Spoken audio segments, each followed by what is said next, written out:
right. Hi there. This is Dr. P, Dr. Hassett coming to you again for another fun time with Instagram.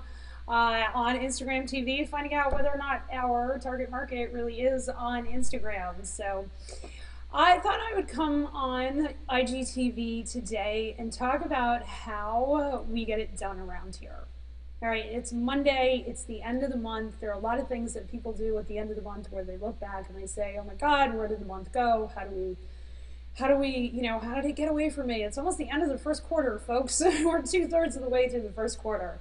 And that's amazing because there's no better day than today to actually start implementing the things that you want to do. All right, and I wanted to come to you today to give you my secrets. I'm actually about to go record um, a presentation for like an online seminar, which I'll be able to send out the URL for because I'm pretty sure it's free. But there are a whole bunch of food safety experts and quality assurance experts and things going to be doing like an online conference. So instead of flying to wherever to do a conference, you can get all the information from your office and just attend the webinars that you really want. It's going to be really excited to participate. And I'm going to be talking to people about Strive and having the hard conversations. And so Strive is the model that we use that asks, are people safe, trained, respected, invested in, valued, and empowered at work? And if you're interested in applying this work to your office, to your facility, just type grow in the comments section and I'll get back to you and we can have a conversation about what that looks like.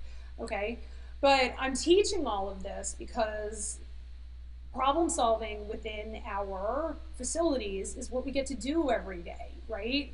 And it's my privilege to help people solve those really hard problems. But sometimes what it really comes down to is not understanding what problem needs to be solved, understanding where the employees are, is everybody safe and trained, and all of that sort of stuff. It comes down to only a few key areas, okay? You have to, after doing all the thought work that I've talked about doing the Strive model and figuring out where your head is, there are only a couple of things that you have to do. There are 4, actually. You have to decide what you're going to do and set a target. You have to write it down, okay? Then you have to do it.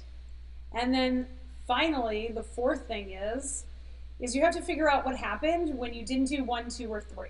All right, and of course, my almost entire coaching and consulting business lives in number 4, and that's totally fine. I'm like a coach, I'm a consultant, I'm here to help people do that, and if you want to do that, just type grow in the comments and I'll get back to you. But the reason I lay it out that simply is because there are a lot of people who want to dive into overwhelm.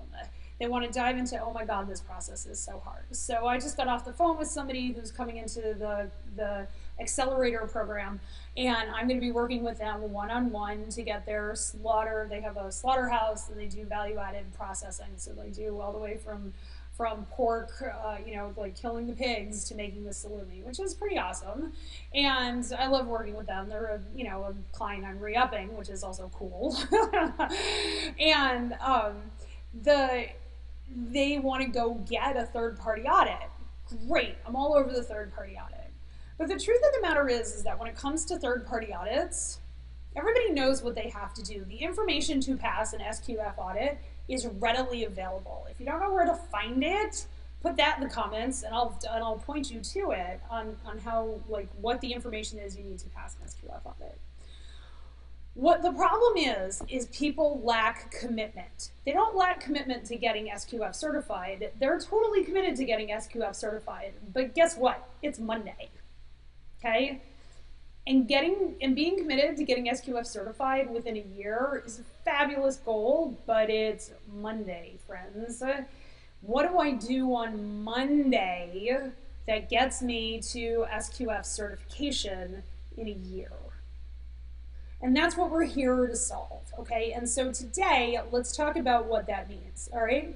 So what I want you to do, if you are gonna go get a third-party audit or you're gonna open a business or you're gonna do whatever, this is the process I go through with everybody, okay? You figure out what result that you want to have, You commit to it and you get your brain space squared away so that you can commit to it every day, every hour of every day. All right? And then you back that goal. If it's a year-long goal, you back it into quarters. What do you have to do every quarter? Okay? Then you back it into months. What am I expecting by the end of the month? All right, I work with people who are in the food business who work on weight loss. All right, because being overweight is a significant challenge in our industry. I've lost 50 pounds this year. All right, well, I suppose in the past year, not in 2019. I've lost 50 pounds, and so now people are coming and asking me, "Hey, doc, how did you do that?" And, well, I'm a coach now, and I have the tools, and I can teach them all of the tools to go do this. But the thing is that if you want to lose 50 pounds in a year, that's a great goal. But it's Monday. What do? Will you commit to losing 50 pounds in a year? Okay, well, if I lose 50 pounds in a year, let's make it 40 for easy math. That means I have to lose 10 pounds a quarter. That's 10 pounds every 3 months. Okay, so that's a little more than 3 pounds a month. And so you're going to lose slightly less than a pound a week. It's going to be three quarters of a pound a week. All right, that's how you lose 50 pounds or 40 pounds in a year, is by losing 3/4 of a pound a week. How do you lose 3/4 of a pound a week? You stick to your protocol. Okay, we write a food protocol in what you're going to do in order, frankly, to eat less. That's how you lose weight, is you eat less. You can't exercise it off. Anybody who tells you differently is not keeping up with the science. But that's just a weight loss example, okay? I have a goal in my business of making $1 million this year because I'm going to pay off all of my debt. I'm so excited to do this because by December 31st, I will have a total revenue number of $1 million, and I will have paid off all of my debt: family debt, educational debt, business debt, all of it. So what does that look like? Okay, it's Monday. I know, because I backed out and did all the math, I have to make $2,740 a day. Well, shoot, what does that mean? Okay, well, that means I have to do asks.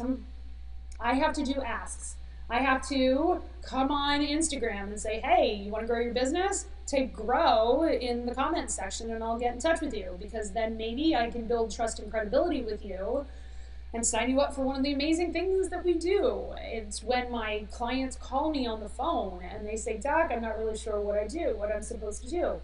Hey, great, I have a solution for that. Why don't you come into the coaching program? Hey, doc, I really want to get SQF audited. What do I do? Hey, great, why don't you come into the accelerator program? And so the discipline to do that, at least 5 different ways. So, Instagram is one session of doing that.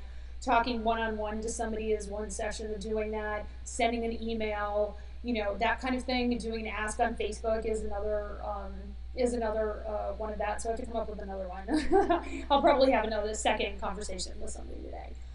But first of all, from an entrepreneurship standpoint, if you don't do the ask, you'll never make the money. And the second thing is that if you don't keep track of what you're going to do, you don't know whether or not you've done it. And so remember our 4 things. Decide what you're going to do, write it down, do it, and figure out what happened when you didn't. If you did not write it down, you can't figure out what happened when you did or did not do it. Maybe I don't need to make 5 asks a day. Maybe I make 5 asks a day and that nets me $15,000 a day. Well, then I should go take the emotional energy it takes me to ask people to come into my business and apply it to something else, like, I don't know, locker sales, so that I can sell more lockers and make the change in the world that I want to make that way. That's how we get it done around here. We decide what we're going to do. We write it down, we do it, and we figure out what happened when 3, 2, or 1 didn't actually go the way that they were supposed to. So if I don't make $2,740 today, which I did, but if I don't make that today, all right, I have to look at, did I commit unswervingly to what I was going to do? Did I write it down? Did I do it? Because I will have fallen apart on one of those 3 things, okay? And that's how that works. And the trick is to just get yourself in the mindset of how you go about doing that. And of course, if you want to learn how to do that and you want to work with us and dive deep on this, we are starting March. I still have time to get out workbooks, but you have to actually DM me and have a conversation with me today. So I can get workbooks out for March because March is starting on Friday. So if that interests you to grow in the comment section, I will totally DM you. We'll have a great conversation and see what's right for you. There we go. That's what I got for you today. You all, my fellow foodpreneurs, have a great, awesome day, and I'll see you tomorrow. Bye.